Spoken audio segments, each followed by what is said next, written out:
करीब 170 दिन बाद सोशल एक्टिविस्ट सोनम वांगचुक लेह लौट आए और यहां उनका जोर शोर से स्वागत हुआ। रिहाई के बाद वांगचुक ने साफ कहा कि लद्दाख के हितों के लिए संघर्ष जारी रहेगा। साथ ही दावा किया कि जल्द ही नया सूरज उगेगा। तो और क्या कुछ कहा वांगचुक ने, जानेंगे इस रिपोर्ट में। लद्दाख की प्रमुख जलवायु कार्यकर्ता सोनम वांगचुक करीब 6 महीने बाद अपने घर लौट आए हैं। जोधपुर सेंट्रल जेल से रिहाई के बाद लेह पहुंचने पर उनका जोरदार स्वागत हुआ। वांगचुक ने साफ कर दिया कि वो लद्दाख के हितों के लिए अपना संघर्ष जारी रखेंगे। लेह पहुंचते ही मीडिया से बात करते हुए सोनम वांगचुक काफी सकारात्मक नजर आए। उन्होंने कहा, करीब 170 दिनों के बाद इन पहाड़ों के बीच लौटकर बहुत अच्छा लग रहा है। जिस मकसद के लिए हम काम कर रहे हैं, मुझे उम्मीद है कि उसके लिए जल्द ही एक नया सूरज उगेगा। उन्होंने पूरे देश से मिले समर्थन के लिए जनता का शुक्रिया भी अदा किया। जी, मुझे बहुत अच्छा लग रहा है।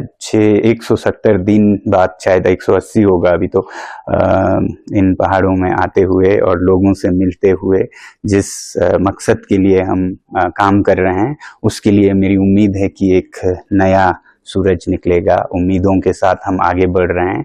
हमें उम्मीद है हर तरफ से ऐसी ही वातावरण होगी। और मैं धन्यवाद करना चाहूँगा पूरे देश के लोगों को जिन्होंने इस संघर्ष में हमारा साथ दिया। वांगचुक को राष्ट्रीय सुरक्षा कानून यानी एनएसए के तहत हिरासत में लिया गया था।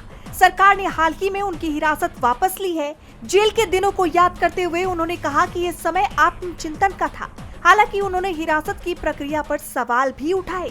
वांगचुक ने इसे एक डरावनी कहानी जैसा बताया और कहा कि न्याय के नजरिए से कई गलतियां हुई।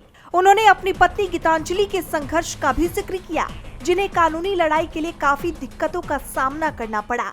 सोनम वांगचुक ने ये भी कहा कि वो अब कड़वाहट को पीछे छोड़कर आगे बढ़ना चाहते हैं। उन्होंने सरकार के साथ रचनात्मक बातचीत के संकेत दिए हैं। उन्होंने कहा कि वो लद्दाख के मुद्दों पर संवाद के लिए तैयार हैं। बता दें, सोनम वांगचुक को लद्दाख में राज्य का दर्जा और संविधान की 6ठी अनुसूची लागू करने की मांग को लेकर हुए प्रदर्शनों के बाद हिरासत में लिया गया था। अब उनकी रिहाई ने लद्दाख के आंदोलन को एक नई ऊर्जा दे दी है। पूरे क्षेत्र की नजरें अब केंद्र सरकार और वांगचुक के बीच होने वाली अगली बातचीत पर टिकी हुई हैं। डीबी लाइव की रिपोर्ट।